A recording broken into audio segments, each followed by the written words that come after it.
Today we're analyzing month number 11 of the Golden Age of comic books. This ties in with the release of Action Comics number 11 and the 11th appearance of Superman. Let's look at all the comics that were released with a cover date of April 1939. We'll see that this was a dramatic growth in the industry. This had 26 titles on the newsstands. This is the highest there had ever been. When we look at the CGC census, we will see that copies being graded has jumped up dramatically this month, way higher than it has ever been.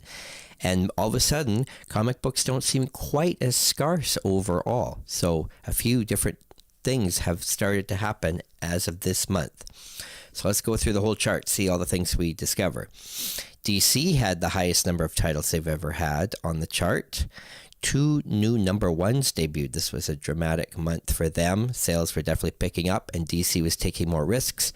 All-American Comics number 1 was released, and would land up running for 9 years. There's 22 copies graded by the CGC. Still not a common book, quite hard to find, but just enough copies out there, again, due to the hefty price tag in the Overstreet Annual Price Guide.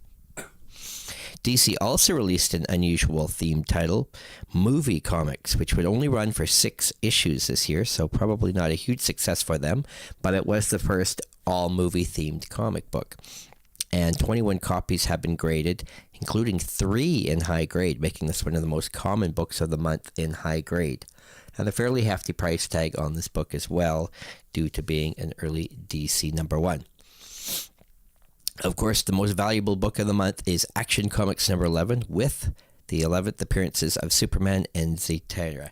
And this book is worth over $1,100 in low grade in the Overstreet Price Guide and $20,000 in near mint. If we look at the whole month's total, if you were to buy a copy of all 26 books, the current price guide value would cost you over $6,000 for a low grade set and over $97,000 for a high grade set.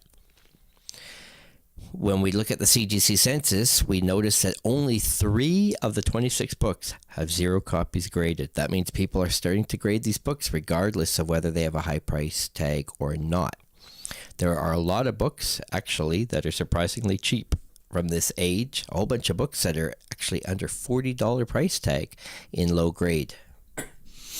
And now, Ace Comics number 25 is the most affordable book on the list, under $500 for even a high-grade copy. And now there is 2 copies graded, but no high-grade copies. What else do we notice? So what are the 3 books that have no copies graded? Feature Funnies number 19, probably due to a low price tag. Jumbo Comics number 7, because it's oversized, it cannot be graded by the CGC. And Funny Pages Volume 3, number 3 has 0 copies graded. This is a surprise because it actually has a heftier price tag. So this shows the true rarity of this book. No copies graded in any condition, including restored copies. Now there is one Ashcan book included on this list. It is the All-American Comics Ashcan from DC, a one-shot. So this one was not actually for sale on the newsstands. Due to its extreme rarity, has a very high price tag of $1,000 in low grade, $10,000 in high grade. So if we don't count that book, we have 25 books on the list that were actually on the newsstands. If the average print run was at least 200,000 copies of each, that means there was 5 million comics on the newsstands at this particular time. And out of the 5 million comics, only 193 have been graded by the CGC. And only 20 have been graded high grade by the CGC 9.0 or higher, meaning near perfect copies. So out of 5 million copies, only 20 have survived at high grade and been graded by CGC. This is the highest number it's actually ever been to this point, but still is extremely a low number. Centaur had another big month. 5 titles had been relaunched only a few months ago, and all between 0 and 6 copies graded, and all medium price tags between $77 and $181. So not the cheapest books, because there's a lot of demand for these Centaur books, but not as high as some of the DC books. So if we look at the DC books, we notice the heftier price tags as usual.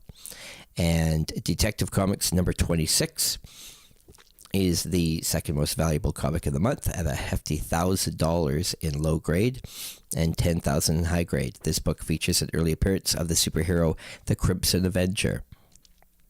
Also, Fu Manchu is in this book. Adventure Comics number 37, which was the sixth issue of this new title. There are 14 copies graded in total, with one high grade copy. And More Fun Comics 42, only 4 copies graded.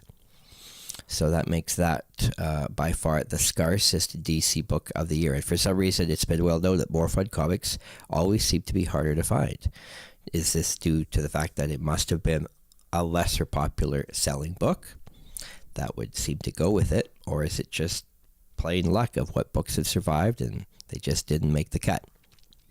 We still have the majority of the books on the list are anthologies, which feature all types of strips, different genres from crime to funny animals to action adventure. Only a few superhero books are starting to break through at this point. At this point, comic books in the modern standard format had been around for 6 years, and now there had been over 500 comics released. And as we mentioned before, Jumbo Comics 1 through 8 are all oversized. They cannot be graded by CGC.